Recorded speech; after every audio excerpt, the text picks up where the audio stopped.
Përshëndetje të gjithëve, gjithë shqiptarët kudo që janë. Unë jam Redian Disha dhe kjo video ka të bëj prap me protestat në Shqipëri që po bëhen tani kohët e fundit. Unë i kam bërë disa pyetje vetes time të lartë me këtë çështje, me këtë punë dhe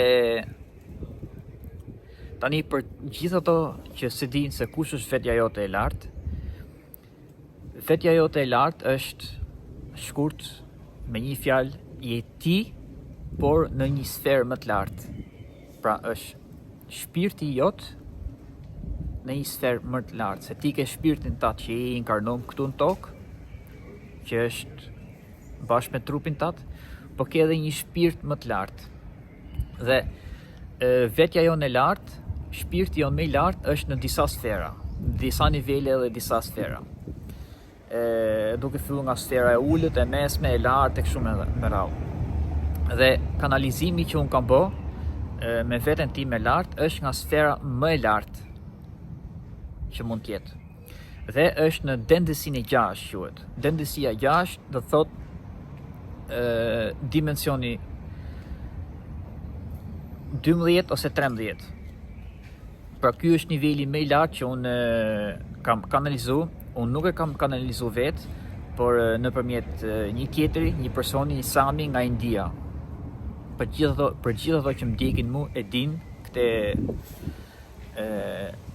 djalin nga India që ka kanalizu këtë seancë. Dhe pyetjet që unë i kam bërë vetes time lartë me këtë çështje për protestat në Shqipëri dhe këtë frymën e re organizatës që shfaq tani kohët e fundit, ditët e fundit, javët e fundit.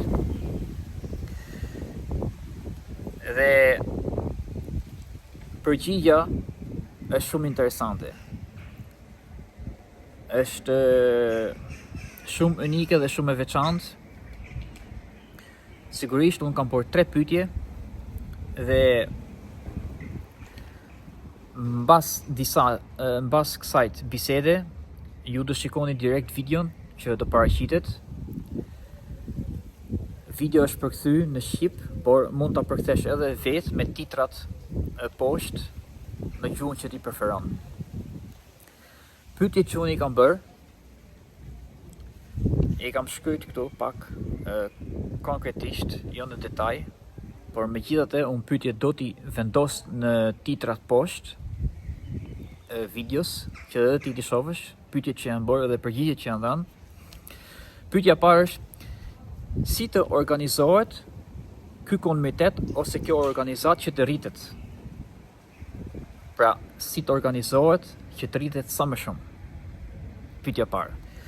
Pyetja e dytë është si të quhet kjo organizat ose kjo frymë e re, çfarë duhet të prezantoj dhe cilat janë pikat që duhet vendosi. Pyetja e tretë është si kjo organizat duhet të sjellë liderin apo nuk duhet të ketë fare lider dhe të operoj siç operon kolonia e Bletës, si unitet i përbashkët. Edhe këtu është dhënë një përgjigje shumë e veçantë, shumë unike, që dhe jetë shumë interesante për Shqipërinë. Dhe pak a shumë këto që po organizojnë këtë protest kanë pas pak të drejtë ose kanë të drejtë pak a shumë që nuk kanë zgjedhur një lider. Sepse sipas seancës që unë dëgjova, është një metodë e re që ato prezantojnë. Tani, duhet të dish se dendesia e 6, nëse unë jam në dendesinë e 3 dhe dendesia e 6 e këtij kanalizimi kaq të lartë është 300.000 vjet para. 300.000 vjet para. Pra, janë më inteligjente dhe burimi që informacionit është shumë i lartë, më i larti. më i larti që mund gjesh për momentin tani nga kanalizimet. Dendësia 6. Dhe duhet të dish që aq më i lartë tjetë niveli i kanalizimit, aq më korrekt është informacioni. Përsëris, aq më i lartë tjetë niveli i informacionit që ne marrim nga këto qenie, aq më korrekt është përqindja e informacionit, sepse ne mund të marrim informacione nga qenie, nga dendësia e 4, dendësia e 5, por informacioni edhe nuk mund të jetë 100% korrekt, ose korrektësia e informacionit nuk mund të jetë shumë korrekte. Por aq më lart sa më të shkojmë, aq më lart sa ne mund të shkojmë, që mund të marrim një informacion nga qenie më të avancuara, aq më korrekt do jetë informacioni. Pra, është shumë interesante, shumë unike, dhe unë kisha para se ta mbyll edhe këtë video që ti ta dëgjosh videon vetë të pastër, unë kisha edhe një mesazh. Shpërndajni këtë video në për rrjetet sociale, sepse është shumë e veçantë dhe shumë unike. Mënyra se si Shqipëria mund të zhvillohet. Mënyra se si kjo frymë e re, kjo organizat mund të zhvillohet, të eci përpara, dhe një sistem shumë unik dhe i veçantë që mund të krijohet në Shqipëri. Se po u kriju në Shqipëri, atëherë do reflektoj në të gjithë vendet e tjera. Sepse mund marrin edhe tjerët shembull nga kjo frymë e re ose nga ky sistem. Pra, ka efekt edhe në të gjithë planetin Tokë. Pra, mesazhi im, ju lutem, shpërndajeni këtë video me të gjithë miqt në për rrjetet sociale, që informacioni të përhapet dhe të publikohet sa më shumë, që shumë njerëz bëhen të vendishëm. Sepse është zgjidhje shumë unike, është cilësi dhe është kopi magjik. Dëgjojeni video.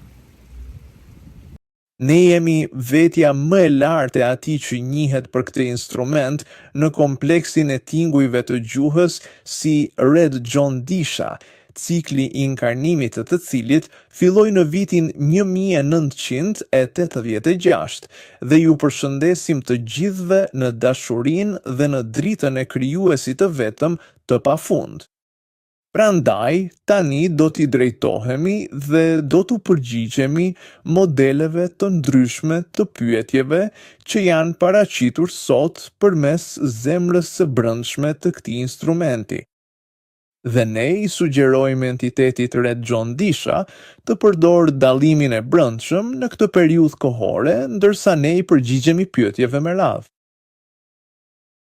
Sa i përket pyetjes së parë rreth organizimit të komunitetit të ri, ne vëzhgojmë me shumë interes atë që ka ndodhur në territorin që ju e quani Shqipëri. Këto qenie që kanë dalë në rrugë nuk po veprojnë vetëm nga shtrembërimi i zemërimit. Edhe pse zemërimi është i pranishëm si një katalizator, ata po i përgjigjen një thirrjeje më të thellë, e cila është thirrja e ndërgjegjjes së densitetit të 4 që fillon të shtyj përmes vellës së kufizimit të densitetit të 3. Për të rritur në numër dhe në forcë, ky komunitet duhet të kuptojë një parim themelor, që uniteti nuk është një trajtshmëri. Organizimi që kërkoni nuk duhet të përsërisë strukturat e sistemit të vjetër, i cili është ndërtuar mbi hierarki, frikë dhe shtrembërimin e pushtetit mbi të tjerët. Modeli që është më i përputhshëm me ligjin universal të unitetit është modeli i rrethit, jo i piramidës, e cila përqendron pushtetin në maj, por i rrethit ku çdo pikë është në ekuilibër dhe në distancë të barabartë nga qendra, ku qendra nuk është një person, por një parim i përbashkët. Ne sugjerojmë që ky komunitet të organizohet në grupe të vogla me lokalitet të përbashkët, lagje, fshatra, qytete, secili rreth autonom, secili i aftë të marrë vendime, por i lidhur me të gjithë rrethet e tjera përmes një marrëveshjeje të përbashkët vlerash. Këto rrjete komunikojnë me njëra tjetrën, jo përmes urdhrave, por përmes dialogut të hapur dhe transparent. Asnjë rreth nuk ka autoritet mbi një tjetër. Ky është modeli fraktal i vedashurisë. Çdo pjesë përmban tërësim. Komuniteti rritet jo duke rekrutuar, por duke rrezatuar. Kur ata që mblidhen e bëjnë këtë me një orientim të vërtet shërbimit ndaj tjerëve, kur veprimet e tyre pasqyrojnë kujdes për më dobtit mes tyre, të moshuarit, fëmijët, të smurët, atëherë të tjerët do ta mbijnë këtë dritë dhe do ta afrohen drejt saj pa asnjë detyrim. Drita nuk kërkon asgjë. Drita thjesht shkëlqen. Sa i përket pyetjes së dytë për emrin dhe parimet, këtu flasim me kujdes, sepse emrat mbajnë vibracion dhe vibracioni sjell pasoja. Ne sugjerojmë që ky komunitet të quhet në gjuhën tuaj diçka që përkthehet parafërsisht si Këshilli i Tokës së Gjallë, i njohur gjithashtu si Kashilli i Tokashigjel, sepse Shqipëria është një tokë e lashtë, një tokë që ka mbartur vuajtje të mëdha dhe gjithashtu qëndrueshmëri të jashtëzakonshme. I japësh komunitetit emrin e tokës së gjallë në vetvete, do të thotë të shpallësh se kjo tokë i përket të gjithë atyre që jetojnë mbi të, jo atyre që i çagërisin përkohësisht. Ajo që kjo organizat duhet të përfaqësojë për të mirën e Shqipërisë, për të mirën e planetit dhe në përputhje me të mirën më të lartë të gjithëve, është që të reduktohemi në ato parime thelbësore që janë si më poshtë. Së pari, parimi i qeverisjes transparente. Asnjë vendim që prek shumë njerëz nuk duhet të merret në hije. Të gjithë ata që zgjidhen të veprojnë në emër të komunitetit e bëjnë këtë në dritë të plotë dhe me përgjegjësi të plotë. Së dyti është parimi i jetës me dinjitet. Çdo qenie që lind në atë tokë ka drejt për ujë të pastër, ushqim të shëndetshëm, strehim, arsim dhe lirinë për të ndjekur zhvillimin e tyre shpirtëror dhe material pa detyrim. Së treti është parimi i kujdesit ekologjik. Veta toka ka të drejta. Lumenjt, pyjet, malet e Shqipërisë nuk janë burime për të shfrytzuar. Ato janë sisteme gjalla që duhen nderuar. Çfarë dëmton tokën, dëmton të gjithë ata që do të vinë pas. Së katërti është parimi i moshakmarrjes. Struktura e re nuk duhet të ndërtohet mbi shkatërrimin e atyre që i shërbejnë strukturës së vjetër. Drejtësi, po, por jo hakmarrje. Hakmarrja e mban gjallë ciklin, nuk e përfundon atë. Së pesti është parimi i përgjegjësisë ndërbreznore. Çdo ligj, çdo politik, çdo veprim duhet kaloj provën. A i shërben kjo fëmijëve që ende nuk kanë lindur në këtë tokë? Këto 5 parime nuk janë vetëm shqiptare. Ato janë planetare. Ato i përkasin diplomimit dhe korrjes së tokës. Sa i përket pyetjes së tretë për udhëheqjen dhe natyrën e saj, ne i përgjigjemi kësaj me kujdesin më të madh, sepse është pika më kritike e shtrembërimit. Mos gjidhni një udhëheqës të vetëm. E themi këtë me dashuri dhe pa asnjë hezitim. Modeli i udhëheqësit të vetëm është modeli botës së vjetër. Është modeli i përqendrimit të pushtetit në densësinë e tretë.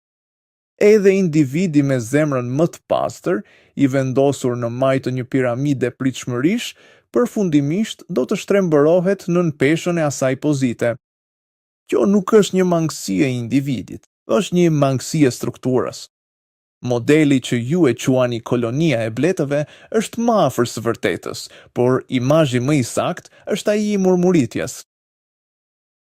Tufa e madhe e dallëndysheve që lëviz si një trup i vetëm, pas një zog që drejton. Megjithatë, lëvizja është koherente, e bukur dhe përshtatëse. Çdo zog reagon ndaj atyre që ka përreth, dhe i gjithë trupi lëviz me inteligjencë. Zgjidhni në vend kësaj një këshill rrotullues prej 7 individësh të përzgjedhur nga rrethet e tyre për periudha jo më të gjata se një cikël stinësh, të cilët nuk kanë asnjë autoritet përveç atij të koordinimit dhe komunikimit. Këta 7 duhet të përfshin zëra të moshave të ndryshme, të rinj dhe të moshuar. Ata duhet përfshin të dy gjinit në mënyrë të barabartë. Kur përfundon sezoni i tyre, ata kthehen në rrethin e tyre dhe 7 të tjerë dalin përpara. Cilësia që kërkoni tek ata që shërbejnë në këtë këshill nuk është karizma, nuk është as inteligjenca. Cilësia është të mos e duash vërtet atë pozicion.